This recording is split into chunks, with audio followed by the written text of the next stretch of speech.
יושב בסייסר עליון, בצל שדי יסלונון, אומר לאדוני מרסי ומצודוסי, אלוהי יפתח בו, כי הוא יצילכו מפח יוקוש, מדבר הבוס, בברוסו יוסך לוך ושחס כנופוף תכסה, צינו וסוחר ועמיתו, לא סירו מפחד לא מחץ יעוף יומום, מדבר באופל יהלוך, מכתף ישוד צהרואים, ייפול מצבחו אלף ורבובו ממינכו, אלכו לא יגוש, רק בעיניכו סביט ושילומס ראשו אם תראה,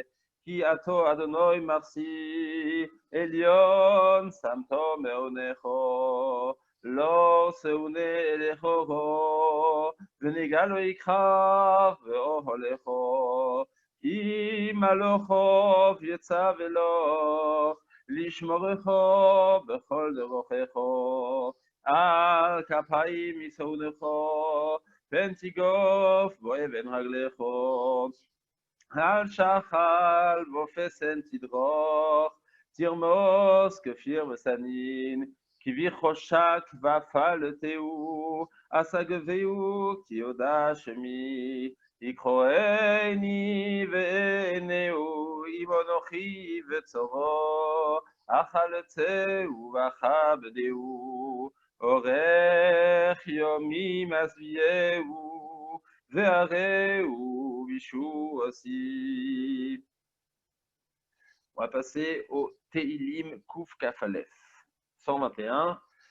Shir la maalos esoenai eleorim me'ain yovo ezri me'im Adonai ose shomayim v'oretz al yiten namot raglecho al yonum shomerecho הנה לא ינום ולא יישון שומר ישראל, אדוני שומרכו, אדוני צילכו על יד ימינכו, יומם השמש לא יככו ויורח בלילה, אדוני ישמורכו מכל רע, ישמור את נפשכו, אדוני ישמור צאתכו ובואכו, מהטוב ועד עולם. Nous allons passer au Teilim Kouf Lamed 130. שיר המעלות ממעמקים כרוסיך אדוני, אדוני שמעו וקולי, תהיינו אוזנך קשובוס לכל תחנוני, אם עוונוס תשמוריו, אדוני מי יעמוד, כי עמכו הסליחו למען ציבורי. קיוויתי אדוני כבשו נפשי, ולדברו הוכלתי, נפשי לאדוני משומרים לבוקר, שומרים לבוקר, יחל ישראל אל אדוני, כי עם אדוני החסד והרבה עמו פדוס, והוא יפדה את ישראל מכל עוונותיו.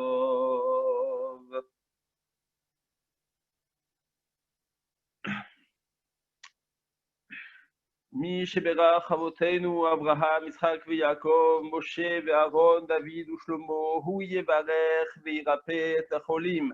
משה חי בן רוזט, אנדרי יוסף בן מרים, רפאל שמעון בן סוליקה, יהושע בן קילה, אליהו אלי בן מסודי שושנה, שמואל בן גרטל הלוי, ג'רארד פרג'י בן מרים, פורטונה בת רחל, מרים בת דינה, ניסים בן חנה, Reuven Shmuel ben Mazal, Sarah Miriam bat Itach, Yaakov Yitzchak Baruch ben Alice Aisha, Yonatan ben Sarah, Chana bat Sarah, Chaya bat Rumi, Mordechai ben Baya, Nechama Dina bat Tzipora, Pinchas ben Chana, Rachel bat Sarah, Raphaël ben Rachel, Raphaël Shmuel ben Léa, Sarah bat Denise Rivka, Shimon ben Rivka, Simcha ben Uri Halevi, Simche ben Daniela, Simona Olguta Esther bat Lili Fridele,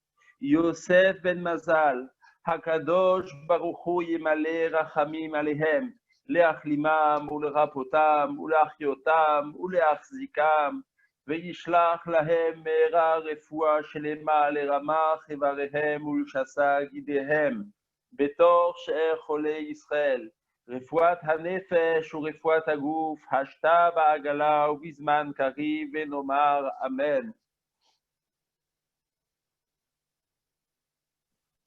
Samuel, un grand merci. Merci à vous, merci à tout le monde pour leur participation. Et sachez que Berov Hamadrat Melech nous dit le Michelet, le roi Salomon, plus on est nombreux à prier pour nos malades, et bien plus nos téphilotes et nos prières eh bien, peuvent percer les ouvertures dans le ciel avec l'aide de Dieu. Et bien voilà, c'est un petit mot, parce qu'on est presque 90 ce soir, une fois de plus, ça fait presque 3 mois. Et c'est très fort. Moshe Tapiro, la parole est à vous. Claude Fingard, tu veux peut-être introduire le propos ou... Oui, je veux dire juste un mot, c'est que dans cette catastrophe qui est tombée sur nous et essentiellement sur cette communauté de Strasbourg, on a voulu que tous les Bate Midrashim, que toutes les synagogues soient représentées. Et comme malheureusement Rav Koriat n'est pas actuellement disponible, on pense beaucoup à lui et très spontanément, on a pensé à Rav Moshe qui chaque année, pendant Pessah, fait une animation extraordinaire dans la synagogue de Rambam et qui mieux que lui peut justement nous donner un petit peu de chizouk dans cette période si difficile et souhaiter une refoua shlima donc à tous nos malades. Et puisque aujourd'hui on a voulu faire le kavod à cette synagogue de Rambam, que d'abord son responsable spirituel et lui et ses proches, qu'ils aient tous les kochot pour qu'on puisse de nouveau bénéficier de leur enseignement, de leur sourire et de leur présence. Voilà. Merci beaucoup. Merci beaucoup. Et Rav Moshe Tapiro, la parole est à vous. Voilà. Bonsoir, donc je vais donc traiter de la structure des Aseret Adibrot et je voudrais, dans la suite de ce qu'on a fait maintenant, bien sûr que ce Var Torah que nous allons étudier ensemble soit fait pour la refoua shlema de tous les malades pour lesquels nous avons fait Teilim et plus particulièrement pour tous, et parmi eux, je pense bien sûr à ceux que je connais de façon très proche, à notre président, Moshe Chai ben Rosette, notre Rav, Rabbi Reuven Koriat, notre Chazan, M. Yitzhak Wakin, M. Nissim Tafati et tous les autres pour lesquels nous avons fait la tefila, et bien sûr, sans oublier tous les malades dans tout le clan d'Israël. Alors voilà, donc après avoir traversé et étudié, comme vous l'avez fait pendant ces derniers jours, chacun des 10 bras, chacune des 10 brottes, j'aurais voulu, dans un certain moment de recul, analyser la structure même des Aseret Adibrot. Alors pour cela, je me permets rapidement de replacer ces paroles dans leur contexte. Ce sont des paroles, 10 paroles, parmi 613 mitzvot, ce n'est que 10 parmi 613. Elles ont un statut particulier en cela qu'elles sont le contenu de ce qui a été donné explicitement lors du Matan Torah. Alors Matan Torah, c'est un événement fondateur. C'est, comme dit le Passouk, le but ultime de la Yetziat Mitzrayim. Nous sommes sortis de Mitzrayim que pour aller sur cette terre recevoir la Torah. Ta'avdun et Elokim al har hazeh. Et c'est donc le but explicite de ce qui va fonder le principe même du Ham Israël, c'est ce Matan Torah. Alors, dans le Matan Torah, chacun sait, c'est toute la Torah dans sa totalité qui a été donnée. Torah chez Birtav, c'est-à-dire toutes les mitzvot, toute la Torah chez Baal Peh, à tel point qu'on dira que tous les chidushim qui vont être innovés par n'importe quel Talmid Chacham durant toutes les générations ont leur source dans ce Matan Torah. Il n'empêche que ce qui a été donné de façon explicite, ce sont ces 10 paroles-là. Donc, je voudrais m'interroger sur la question suivante. C'est selon quels critères on a choisi, Akadosh Baruch Hu a choisi ces paroles plutôt que d'autres. Pourquoi celle-là? Il fallait donc donner 10 paroles. Pourquoi c'est 10? Pourquoi pas 9? Pourquoi pas 10? Pourquoi celle-là et pourquoi pas d'autres? Étant entendu bien, en sachant bien sûr l'importance de ce qui va se jouer ici. Donc cet événement fondateur, on insiste dans le texte de la Torah. Alors si vous lisez les parachiotes qui traitent du Matan Torah, aussi bien dans Yitro que dans Vaïtranan, vous verrez le caractère unique et le caractère non ordinaire, extraordinaire de ce qui s'est passé pendant Matan Torah. Alors je vous lis juste, par exemple, 2 psukim dans Parashat Vaïtranan, je vais les lire en français. Le pasuk dit la chose suivante. Donc c'est au chapitre 4, le pasuk dit « Interroge donc les premiers âges qui ont précédé le tien, depuis le jour où Hachem a créé l'homme sur la terre, d'un bout du ciel à l'autre. Demande si rien d'aussi grand est encore arrivé, ou si l'on a oui pareille chose.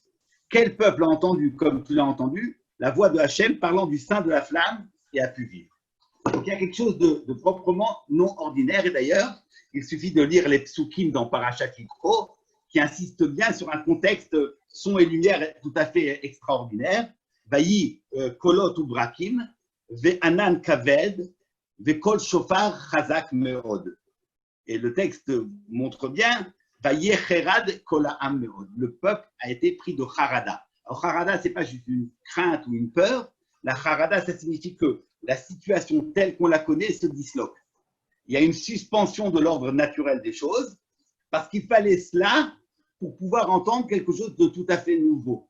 Et qu'il ne s'agit pas d'intégrer la Aseret HaDibrot dans un contexte déjà préétabli, qui serait le contexte de la parole humaine, de l'entendement humain. Et bon, chaque fois qu'on écoute un discours, chaque fois qu'on écoute une idée, on intègre cette idée à ce qu'on connaît déjà. Or, tel n'est pas le propos des Dibrot. Ces Dibrot-là qui viennent en fait faire exploser le cadre même de notre pensée. Les Chachamim iront jusqu'à dire qu'il y a mort d'homme. Chaque fois que le clan Israël entendait une de ces paroles, il mourait. Tout le monde mourait pour, juste après, ressusciter. Et qu'est-ce qui leur permettait de ressusciter? Ces mêmes paroles qui les avaient fait tuer. Donc ces mêmes paroles qui amenaient mort d'homme étaient l'occasion d'une triyat ametim. Ça signifie quoi? Ça signifie qu'en fait, il s'agissait de suspendre le cadre naturel du monde, de la pensée, pour pouvoir entendre de façon très très forte quelque chose qui venait complètement bouleverser les structures du réel et les structures de notre entendement. Et c'est ça, les Aseret HaDibrot. C'est dans ce cadre précis de bouleversement général que se est donné les Aseret HaDibrot. Et là, alors on se demande, bon, il fallait la parole d'Akadosh Baruch Hu pour justement susciter cela. Mais quand on cherche non pas la structure du dire, mais le contenu de ce qui a été dit, quelles sont les paroles qui ont été choisies, on se demande mais quels sont les critères. Pourquoi ces paroles, pas d'autres? Alors, quels peuvent être les critères de choix? Rien ne nous est dit explicitement dans le texte pourquoi ce sont ces 10 paroles et pas d'autres. Alors, bien sûr, on peut penser tout de suite, peut-être que c'est le credo, les fondements, la base de toute la Torah, les choses les plus importantes. C'est pas comme ça que c'est donné dans les Chachamim. Je vous donnerai par exemple cette polémique autour d'un texte du Rambam qui dit que on ne peut pas se lever lorsqu'on lit la Aseret HaDibrot. Coutume que dans les communautés marocaines, on a l'habitude de se lever. On ne se lève pas toute l'année lorsqu'on écoute la Torah. Aseret HaDibrot, on se lève. Mais il y a une tchouva du Rambam qui interdit cela. Pourquoi? Parce qu'il dit que ça pourrait donner à entendre que les Aseret HaDibrot, ces paroles-là, ont plus de poids, plus de valeur que le reste. Ce qui est faux.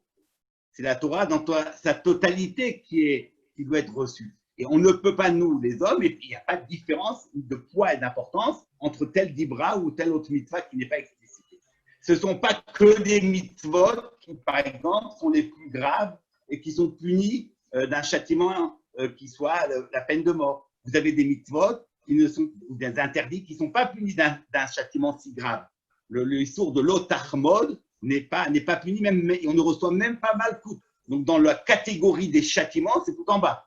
Donc, ce n'est pas un ordre de gravité. Alors, qu'est-ce qui est le choix?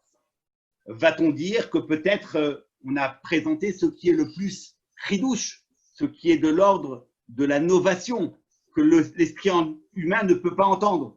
On a présenté ce qu'on appelle les choukim. Tout le monde connaît la différence entre le mishpatim et les choukim. Les mishpatim, c'est ce que l'entendement humain reçoit, et les choukim, c'est ce à quoi notre esprit humain bute à comprendre. C'est à nouveau, c'est pas ça le principe. Puisque vous avez dans ce texte-là, l'otirtzach et l'otignov, l'otirtzach et l'otignov, ce sont des évidences pour chacun. On comprend bien que l'humanité n'a pas attendu le Matan Torah pour comprendre qu'il était interdit de voler ou de tuer. On n'avait pas besoin de cela. Dans le Code d'Hammurabi, par exemple, qui est un peu, je crois, si je ne me trompe pas, de l'époque d'Abraham Avinu, c'est marqué explicitement qu'il est interdit de tuer, le meurtre, le vol, tout ça sont prohibés. Donc, on n'avait pas besoin d'attendre le Matan Torah. Certaines de ces interdictions, elles ont l'air d'une banalité un peu affligeante. On a besoin de tout ce chamboulement, on a besoin de cette suspension de l'ordre de la nature, de l'intervention d'Akadosh Baruch Hu lui-même, pour, au bout du compte, entendre des choses qu'on peut comprendre aisément, que chacun peut ressentir. Alors, où est la marque divine de cette parole-là? Pourquoi ces choses-là, ces paroles, et pas d'autres? Voilà la question que je voudrais expliciter et traiter avec vous ce soir. Alors, je me base sur quelques lignes du Maharal, dans le Tiferet Israël, où il donne une indication très, très importante sur ce problème-là. Alors, chacun sait, je vais introduire ce qu'il dit, chacun sait que la structure des Aseret Advarim, 10 paroles, il y en a 10, mais en fait, ça se donne sous forme de 2 louchot, 2 louars, 2 tables. Et bien, dans chacune de ces tables-là, il y a 5 paroles. La table première de droite et celle de gauche. Et l'on sait, cette classification qui est rapportée dans le Midrash Rashi, dans Shir HaShirim, le rapport, que dans la table de droite, c'est les mitzvot qu'on a coutume d'appeler mitzvot ben Adam lamakom, c'est-à-dire les mitzvot qui gèrent l'obligation de l'homme face à Akadosh Baruch Hu, au regard d'Akadosh Baruch Hu. Donc, Anochi Hashem, la mitzvah de la Emuna, Lo yelecha Elokim acherim apanai, c'est ne pas servir d'autres divinités que Akadosh Baruch Hu, ne pas prononcer le nom d'Akadosh Baruch Hu en vain, se souvenir du Shabbat, et enfin, Kaved et Avicha et Imecha, qui est l'intrus. Parce que Kaved, Avicha et Imecha, ça semble être une mitzvah qui gère les rapports humains, et tout le monde se pose la question, mais qu'est-ce qui fait ce Kaved, Avicha et Imecha dans la première table qui traite des mitzvot Ben Adam Lamakom? Donc ça, c'est la fameuse question.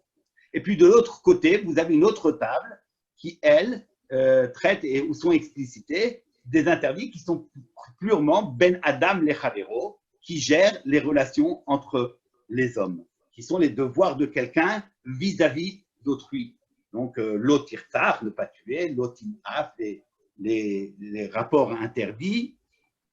Vous avez l'otignov, ne pas voler, en sachant qu'il y a dans ce l'otignov 2 intensités. D'abord, ne pas faire de rap, ne pas kidnapper la personne elle-même, et puis dans un degré moindre, ne pas voler ses biens. Enfin, l'otane beracha et shaker, ne pas rendre contre son prochain un faux témoignage. Et le dernier, c'est l'otachmod, ne pas convoiter ni la maison de son prochain, ni l'épouse de son prochain, ni aucun de ses biens. Voilà ce qui est donc marqué. Et ce qui est important, c'est cette structure des Aseret Advarim en 2 catégories. Maintenant, il faut le savoir que cette catégorie, cette façon de gérer, de d'inscrire les mitzvot en deux catégories, c'est quelque chose qui a été repris par certains rishonim. Lorsqu'ils présentent les mitzvot, alors ils présentent les mitzvot selon cet ordre-là. Vous avez des mitzvot qui sont mitzvot ben adam la chavero et d'autres qui sont mitzvot ben adam la makom. Est-ce que cette distinction est essentielle? Est-ce qu'elle est essentielle? Est-ce qu'elle porte un sens très très important?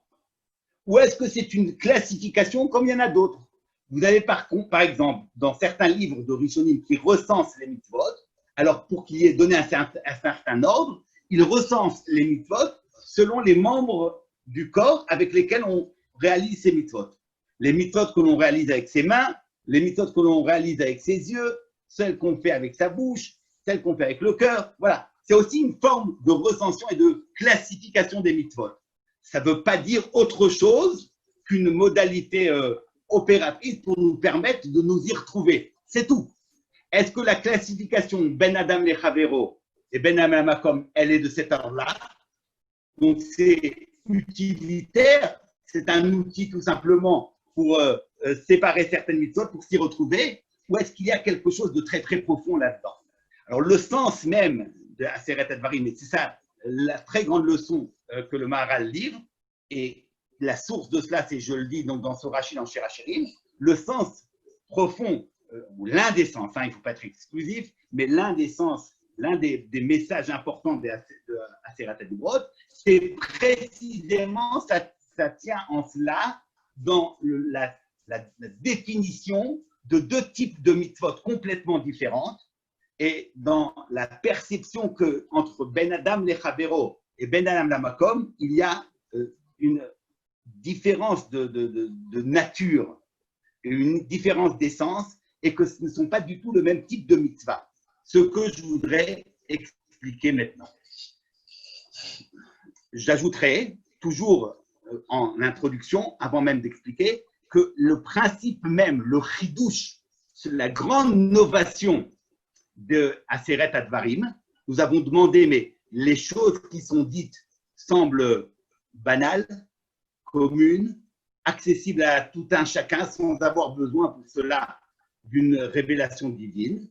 Mais ce qu'il y a ici d'extrêmement chidouche, d'une nouveauté, qui, elle, dépasse véritablement la pensée même humaine, c'est précisément la mise en parallèle de ces deux types de mitzvot. Ce qui est important à retenir, ce n'est pas uniquement le fait qu'il y ait certaines mitzvot qui sont Ben Adam la Makom et d'autres qui sont Ben Adam la Chavero. C'est plus que cela. Ce qu'il y a de très important à savoir, c'est qu'il y a un parallèle exact entre les mitzvot Ben Adam les Chavero et les mitzvot Ben Adam la Makom. Ça signifie que ce que les Aseret Advarim viennent nous enseigner, c'est qu'il faut savoir lire le Anochi Hashem et le Lo Tirtzach comme une complémentarité, comme un parallèle. Que le Anochi Hashem renvoie au Lo Tirtzach et que le Lo Tirtzach soit la condition du Anochi Hashem. Et qu'en fait, ce qui est important, c'est de mettre l'une face des Dibrot face à l'autre. De mettre sur un pied d'égalité, et nous verrons comment et en quel sens, les mitzvot qui sont Ben Adam les Chavero avec celles qui sont Ben Adam la Makom. De faire entendre que le Lo Tirtzach, ce n'est pas simplement un interdit que tout le monde comprend, ça tout le monde peut comprendre qu'il est interdit de tuer, mais que le Lo Tirtzach en réalité, c'est porter atteinte au Anochi Hashem Elokecha. Et que quiconque transgresse le Lo Tirtzach, par là même, porte atteinte au Anochi Hashem Elokecha. Qu'il n'est pas possible de respecter de façon totale la deuxième parole de Loye Elecha si, dans notre rapport avec les hommes, on se laisse aller au Lotin Af. Que transgresser le Lotinov dans les rapports humains, c'est comme si on était en train de transgresser la troisième parole de Lotissa et Shem Hashem Elokecha, et ainsi de suite. Ce qui est important donc, ce n'est pas chacune des paroles en tant que telle, c'est la mise en parallèle d'une parole avec l'autre, d'une dibra avec l'autre. Voilà le principe même que je voudrais expliciter. Que signifie cette mise en parallèle? Alors pour cela, je voudrais m'interroger sur le principe de mitzvot ben adam lechavero, mitzvot ben adam lamakom. Quelle est la source? Quel est le fondement?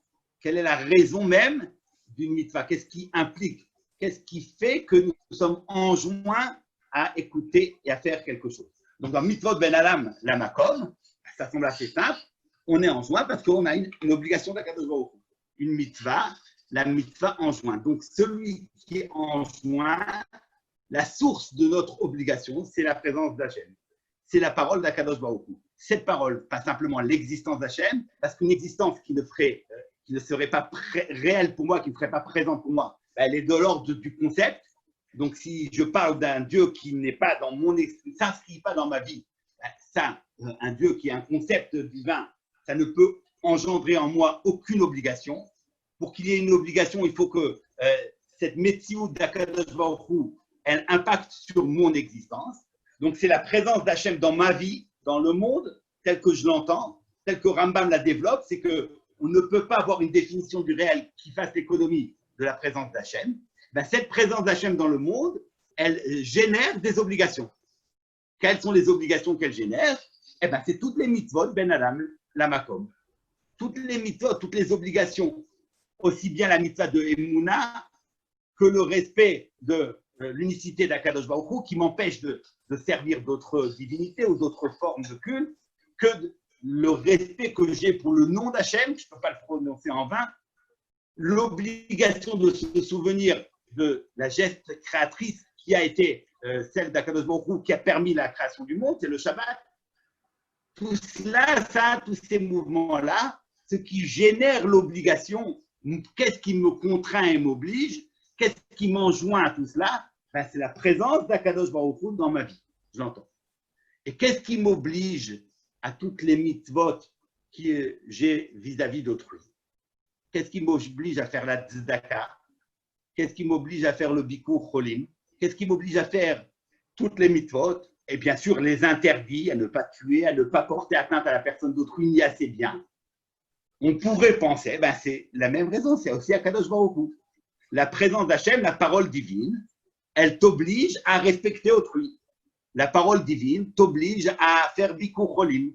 La parole divine, celle-là même qui te demande de faire Shabbat, eh ben, elle t'oblige aussi à aller vers autrui et à faire certaines choses. C'est ce qu'on pourrait penser. Mais c'est pas, en disant cela, on perd quelque chose. On n'a pas dit le fond de l'affaire. Le fond de l'affaire, c'est qu'en réalité, ce qui m'oblige vis-à-vis d'autrui, c'est de façon directe la présence d'autrui dans ma vie. C'est l'autre en tant que tel qui génère et qui est source de mitzvah. Ce n'est pas la parole d'Hachem qui m'emmène, qui m'envoie à autrui. La parole d'Hachem me révèle, m'oblige à entendre que la personne d'autrui en tant que telle est source d'obligation. Tout comme la présence d'Akadosh Baruch Hu dans le monde génère des obligations, crée et suscite des mitzvot, des comportements qui soient adéquats à cette présence, elle génère des commandements, des obligations, et bien la présence de l'autre homme dans ma vie, aux côtés de moi, à mes côtés, près de moi, m'oblige et me contraint. Ça signifie, je vais le dire de façon très simple, que si je veux aller faire bikur cholim, et que je vais faire bikur cholim avec en pensée que je le fais parce que Akadosh Baruch Hu me demande de le faire. Est-ce que c'est une bonne attitude ou pas?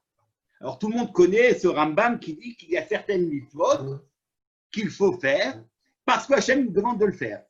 Et que par exemple, on ne peut pas dire moi je ne fais pas telle chose, je ne mange pas tel aliment parce que ça me répulse, parce que je n'aime pas cet aliment. Rambam dit c'est pas comme ça qu'on doit faire. On doit dire je ne mange pas cet aliment parce que telle est l'obligation d'Akadosh Baruch Hu. Et que je veux, en retenant ma main, en m'abstenant de faire ce qu'Akadosh Baruch Hu m'interdit de faire, je le fais par le fait de cet interdit. Et en cela, je veux respecter l'ordre d'Akadosh Baruch Hu. Donc, je vais à la mitzvah avec la kavana, avec l'intention de m'acquitter de ce devoir d'Akadosh Baruch Hu. La question est de savoir, quand je fais mitzvot ben adam lechavero, est-ce que c'est aussi cette motivation qui doit sourdre en moi? Et je vais à la mitzvah, je vais à mon ami, je vais à autrui pour pouvoir accomplir une mitzvah d'Akadosh Baruch Hu. Il semblerait que dans cette attitude-là, je perds quelque chose d'essentiel. Je perds le fait que je perds la présence de l'autre. En réalité, ça veut dire que l'autre n'existe pas véritablement. Il ne sera que l'occasion pour moi de réaliser mon rapport vis-à-vis d'Akadosh Baruch Hu. Et là, j'ai perdu le sens même de la mitzvah. Parce que la mitzvah, ben adam lechavero, c'est prendre conscience du visage d'autrui, prendre conscience de la personne, du panim de l'autre, prendre conscience que le principe même de l'existence de l'homme porte en soi une obligation. Et tu ne peux pas simplement faire la mitzvah uniquement pour réaliser l'obligation de la parole divine. Parce que précisément ce que la parole d'Hachem te demande dans ce cas-là, elle me renvoie à ce principe, à cette vision du réel, où l'autre, en tant que tel, il est source d'obligation. C'est ça la mitzvah. Donc, aller faire Bikur Cholim sans prendre en considération le fait que c'est autrui qui exige, qui est la source d'exigence de cette mitzvah, et simplement penser que j'ai une mitzvah à faire parce qu'Hachem me demande de le faire, c'est rater l'essence même de la mitzvah. Je vous raconte une anecdote. Il y avait une fois quelqu'un, un rav qui était malade, et il se sentait mal. Il était à l'hôpital, il avait subi une intervention difficile. Et donc il était en train, dans une période de convalescence difficile, et il a quelqu'un qui voulait venir lui rendre visite. Et il lui disait non, je ne peux pas, je n'ai pas la force, c'est pas. Et l'autre se faisait insistant. Alors, il ne savait pas comment faire. Il lui dit non, ce n'est pas ce qu'il me faut maintenant. Et à un moment, cette autre personne lui a dit, mais c'est une mitzvah de Bikur Cholim. Donc, comme si, tu ne peux pas me priver de la mitzvah. Alors, le malade, le rave qui était malade, lui a dit, mais enfin, tu te rends compte ce que tu es en train de faire? Tu es en train de me rendre un oulav ou un etrog, quoi. Je suis pour toi l'occasion d'une mitzvah. Il faut que tu fasses ta mitzvah de Bikur Cholim. Tout comme pour faire la mitzvah de l'oulav, on a besoin d'une plante, on a besoin d'un cédra, on a besoin d'un etrog. Pour faire la mitzvah de Bikur Cholim, on a besoin d'un malade. Ce n'est pas ça le principe. Donc, en disant cela, en voulant venir faire Bikur Cholim pour t'acquitter de ta mitzvah, tu as fait le contraire de ce qu'on appelle. Ce n'est pas ça mitzvah. C'est d'ailleurs l'une des raisons évoquées par les poskim pour laquelle on ne fait pas de bracha avant les mitzvot ben adam lechavero. On ne fait pas de bracha quand on fait la mitzvah de tzedaka. On ne fait pas de bracha dans Bikur Cholim. On ne fait pas de brachot. En règle générale, dans les mitzvot ben adam lechavero, il n'y a pas de bracha. Pourquoi? Parce que précisément, tel que le principe explicite, le ritva dans Ksachim, le principe de la bracha, c'est de rattacher ce qu'on fait à l'ordre d'Akadosh Baruch Hu. Asher kideshanu bemitzvota vetivanu. J'allume les bougies de Shabbat parce que Hachem me l'a demandé. Je fais telle chose pour réaliser l'ordre divin. Mais précisément dans la mitzvah ben adam lechavero, c'est pas ça, c'est le principe. Je vais à autrui parce que autrui est source de cette exigence. Donc, on ne peut pour cela faire la bracha de ben adam lechavero. Alors maintenant, il nous faut comprendre un peu plus. Ça a l'air d'être une laïcisation de la Torah, ça. Donc, où est le principe de la mitzvah alors, dans tout cela? Où est le principe de la mitzvah?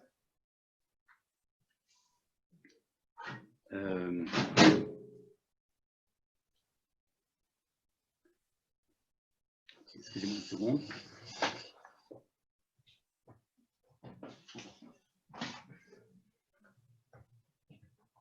Désolé. Voilà. J'ai juste ouvert la fenêtre. Et alors voilà. Donc je reprends. Donc il y a quand même mitzvah. Donc si on est en train de dire que dans le principe de Ben Adam Lachavero, c'est autrui qui est la source de la mitzvah, où se trouve l'idée même de mitzvah? Nous parlons bien de mitzvah et dans la mitzvah, nous avons un rapport avec Akadosh Baruch Hu.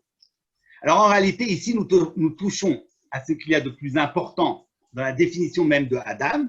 Il faut revenir aux définitions mêmes qui sont données dans la Torah, lorsque l'on parle de la création de Adam, alors qu'est-ce qui est dit? Vayivra Elohim et Adam betsalmo, betselem Elohim bara oto. Donc, il y a une distinction, un clivage qui est donné entre le reste des créatures et l'homme. Comme nous le disons dans la Tila de Neila, Ata Nivdalta Enosh Merosh. Tu as fait une avdala depuis le départ entre l'homme et le reste des créatures. Quelle est cette différence? Nous avons d'un côté l'animalité, les animaux, et de l'autre côté les hommes. Bon, alors, cette différence, elle semble évidente pour chacun. Oui, il y a les hommes et les animaux. Alors, vous devinerez, c'est quoi l'homme? C'est comme la tradition donc aristotélicienne, c'est un animal doué de parole, un animal sociable, un animal capable de penser. Mais précisément, dans Tselem Elohim, ce qu'on vient de te dire, c'est que si tu ne restes qu'avec cela, qu'avec ces définitions-là, c'est simplement définir une supériorité de l'homme à l'intérieur d'un cadre vaste qui s'appelle les créatures vivantes. Dans les créatures vivantes, tu vas donner une hiérarchie d'intensité, de hauteur, avec un animal qui sera super doué, qui sera même doté de paroles. Mais ça ne fait pas une différence essentielle. Ça fait de l'homme le plus performant de tous les animaux. À l'intérieur des animaux aussi, il y a une hiérarchie. Alors, est-ce que c'est cela? Ben, précisément, le texte dit non. Si tu veux entendre ce qu'est la définition de l'homme, c'est le Tselem Elohim. Tselem Elohim. Donc, ça veut dire qu'il y a un clivage, une différence radicale qui met d'un côté les hommes et de l'autre côté tout le reste des créatures. Ce qui fait la singularité de l'homme, c'est qu'il est Tselem Elohim. Tselem Elohim, alors on ne va pas définir ce que ça signifie, d'autant plus que je suis incapable, mais ce que je sais, c'est que c'est l'empreinte d'Akadosh Baruch Hu en l'homme. L'empreinte du divin en l'homme, c'est le Tselem Elohim, c'est qu'il est à l'ordre de la ressemblance, empreinte qui va se définir même dans la structure biologique et de l'homme, puisque comme dit le Maharal, l'homme il a cela deux caractéristiques. D'abord, il se tient debout, et donc il est toujours le visage vers le haut, la hauteur, la tête vers le haut, et puis il a un panim, il a un visage qui reflète une expression dans son visage. Ça c'est donc marqué dans la structure même de l'homme, cet ordre de ressemblance. Donc, dire la dignité de l'homme, dire le Tselem Elohim, ça signifie que s'il y a une quelconque dignité à l'homme, c'est pas pour ne sais-je quel fantasme d'humanité, comme si l'humanité en tant que telle serait une valeur supérieure, c'est uniquement et exclusivement en cela que chaque homme porte en lui l'ordre de la ressemblance. Que chacun porte en lui cette empreinte divine. Et maintenant, nous entendons à nouveau, qu'est-ce que ça signifie mitzvot ben adam lachavero?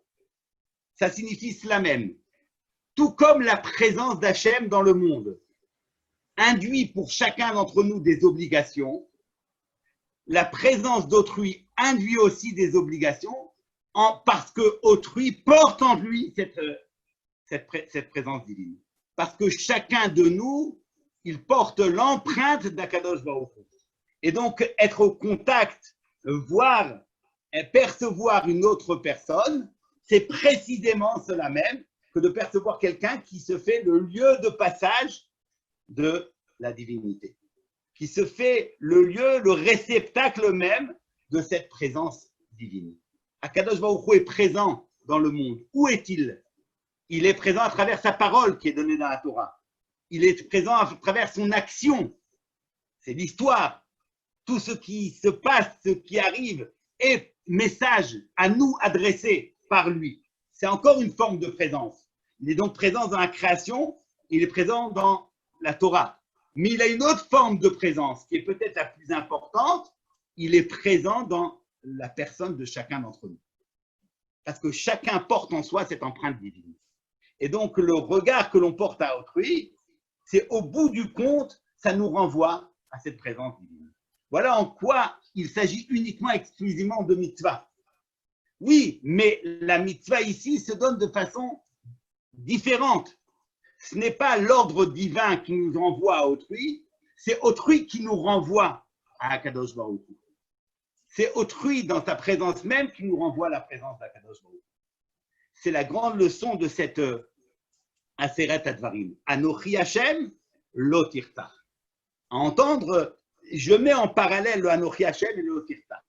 Anochi Hashem, la mitzvah de Emouna, ça signifie le simple fait que tu prennes conscience dans ta vie qu'il y a une présence d'Hachem et que cette présence d'Hachem, elle me contraint.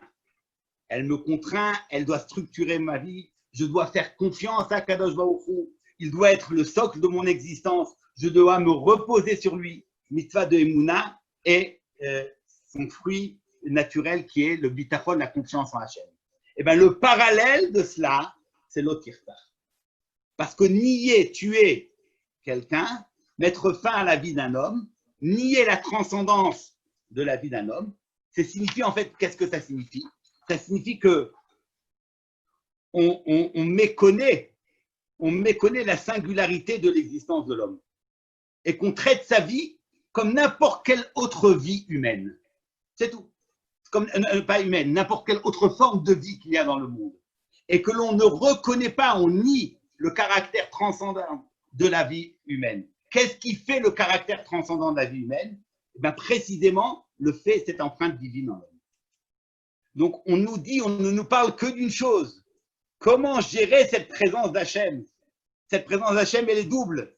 Elle se trouve dans le monde, elle se trouve dans sa parole, elle se trouve dans Yetziat Mitraim, Anochi Hashem Elokecha. Où se trouvait cette Anochi Hashem Elokecha? Sache, Asheroteticha Meret Mitraim. Tu le retrouveras dans ton histoire. Mais tu la trouves aussi dans la personne d'autrui.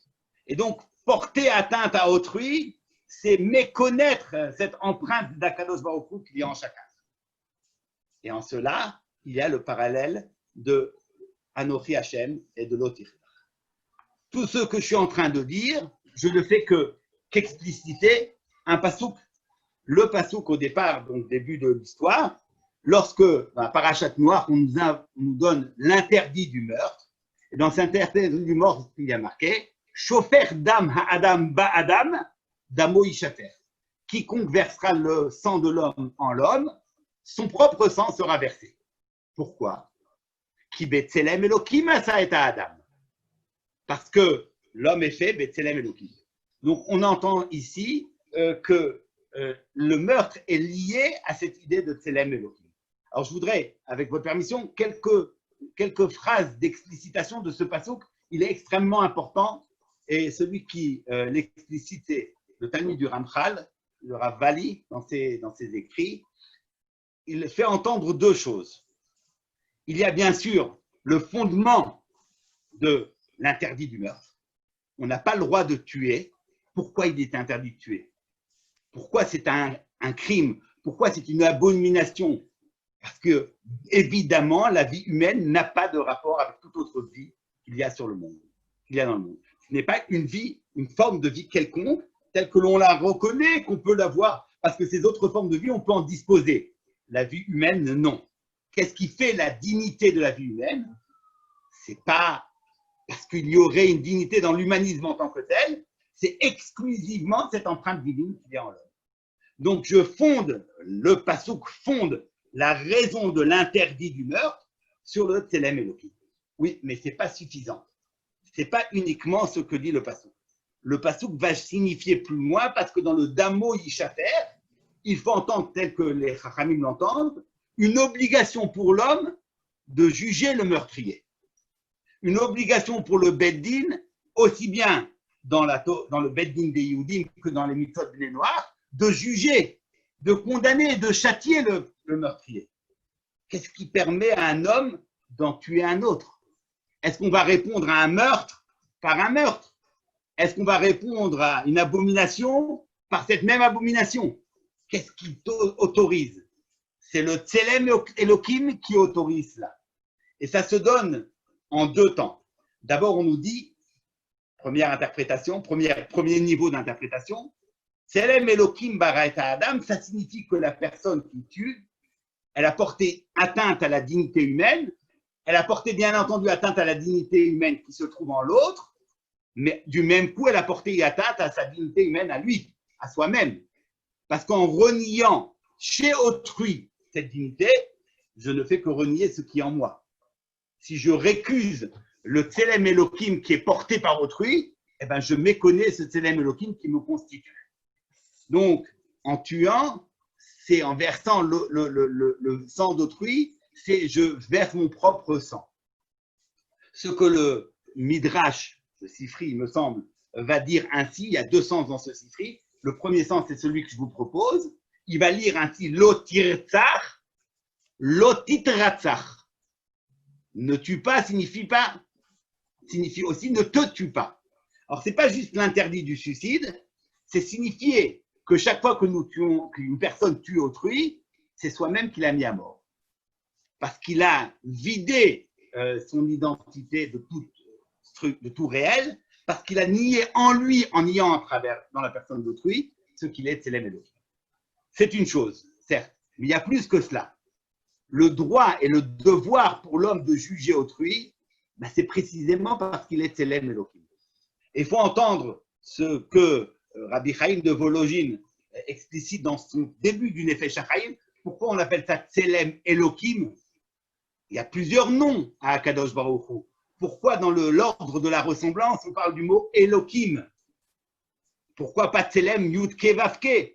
Il y a d'autres noms d'Akadosh Baruch Hu. Pourquoi, quand on veut signifier l'ordre de la ressemblance, on dit Tselem Elohim? Parce que précisément Elohim, c'est le mot qui signifie la gouvernementalité. C'est le mot qui signifie la souveraineté. L'acte de création, c'est aussi le mot et qui signifie l'acte de juger. De donner un ordre aux choses, de respecter le réel, de ramener les choses à leur structure authentique. Juger, peser, apprécier et lorsqu'il faut châtier aussi. Mais tout cela pour ramener les choses au réel, à ce qu'ils sont vraiment. Et tout le monde sait que Elohim, c'est le nom d'Akadosh Baruch Hu, mais ça signifie aussi Venikra Baal Habayit El Elohim, c'est le juge, le Dayan, le magistrat. Parce que si l'homme a le droit et le devoir de juger, ce n'est pas par un fantasme, une certaine autonomie politique. Nous sommes capables de gérer nos affaires. Nous, les hommes, on va gérer nos petites affaires. Ce n'est pas ça du tout. C'est qu'il faut qu'on puise et qu'on se rattache au lieu même de la justice, au lieu même de ce qu'on appelle l'authentique réalité, le réel véritablement, qui est la personne d'Akadosh Baruch Hu. Et c'est en tant qu'on porte le Tselem Elohim qu'on a le droit et donc le droit parce que le devoir de juger, de peser. Lorsque Akadosh Baruch Hu vient donner la Torah aux hommes, il ne nous donne pas des ordres, il ne nous donne pas simplement des mitzvot. C'est pas juste que nous allons crouler sous des commandements. Parce que Rav Tapiro, juste attention à l'heure, parce qu'il est 55, il faut qu'on laisse le créneau suivant celle libérée à 19h. Je suis désolé, juste attends, vous avez quelques minutes. Oui, on m'a dit jusqu'à 19h, c'est ça, hein? Oui, je voulais juste vous prévenir parce que souvent on ne fait pas attention quand on est en ligne. Non, je voulais pas être mal poli. Génial. Il me reste 1 minute 30 secondes. C'est bon. Waouh. Ok, good. Recevoir la Torah, c'est pas juste recevoir des commandements. Recevoir la Torah, c'est précisément recevoir cette mission et cette vocation de juger, de peser, d'organiser le monde. C'est nous qui avons le droit, le devoir de juger le monde, de peser, d'organiser le réel. Comment est-ce possible? Qu'est-ce qui fonde cela? Les Aseret Advarim viennent nous enseigner ça. Ben, c'est le parallèle qu'il y a entre la première table et le deuxième. C'est le parallèle qu'il y a entre le Anochi Hashem et le Lotirta. C'est signifier que la personne porte en elle cette empreinte, cette ressemblance, cette mission et cette vocation qui fait qu'il a reçu d'Akadosh Baruch Hu ces clés de l'histoire. D'être l'acteur qui, à travers lui, va se révéler l'authenticité du monde, du réel. Et donc, pour qu'il y ait Matan Torah, il faut cette énorme leçon, cette grandeur de l'humanité. Rappeler que l'homme peut être le Baal Brit, peut nouer une alliance avec Akadosh Baruch Hu. Ça, c'est le principe même de Aseret Advarim. Donc, c'est en fait, si vous voulez résumer, un Seret Advarim, c'est simplement expliciter que signifie l'homme. Qu'est-ce qu'il est? Et pourquoi est-il capable d'avoir été choisi par Akadosh Baruch Hu pour être son Baal Brit, celui qui va nouer avec lui une alliance dans l'organisation du monde et du réel. Voilà ce que je voulais dire de façon très brève. Et je dédie cela, ce Dvar Torah, à tous les malades qui ont été cités. Et je voudrais rajouter aussi mon oncle, le fils de Rabbi Shalom Bessas, Rabbi Chaim Pinchas Ben Jamila, qui donc est touché très difficilement par la maladie, par le virus. Et je lui souhaite à lui et à tous les malades, Refoua Shlema, merci pour votre attention et que nous ayons tous chacun un Chag Matan Torah plein de ressources et de richesses. Bonsoir. Merci beaucoup, Rav Moshe Tapiro. Claude, un petit mot pour la fin? Non, Non. j'ai rien. Alors, c'est moi qui vais Merci juste donner monsieur. vraiment. Un grand merci. C'est moi qui vais juste vous rappeler le programme à venir de Shavuot avec une pré-soirée de Shavuot qu'on vous propose. Je ne sais pas si vous voyez bien mon écran, j'ai un doute. Je vais repartager, excusez-moi. Voilà, check. Voilà, et donc juste pour vous rappeler, à 20h, on a la chance d'avoir Coty Berduco, que j'ai vu tout à l'heure, qui est avec nous pour la lecture de la Seret Adivrot et de la Haftara et les chants à 20h demain. Et on enchaîne avec un caout familial à 21h sur le thème de Shavuot. Et à 21h30, on a une soirée, une veillée de Shavuot pour retrouver un peu cette ambiance, tous les quarts d'heure avec un petit Dvar Torah, qui commence avec le grand rabbin, qui finit avec Rav Hanor Pardo à 23h45. Voilà, donc retrouvez-nous nombreux. On sera très très contents d'être tous ensemble. On va passer une très bonne soirée, comme d'habitude. Voilà, bonne fin de soirée et de journée à tous. Et à très bientôt, demain, 19h30 pour les Télim avec David Sarfati, je crois. Voilà, merci beaucoup de votre confiance et de votre présence.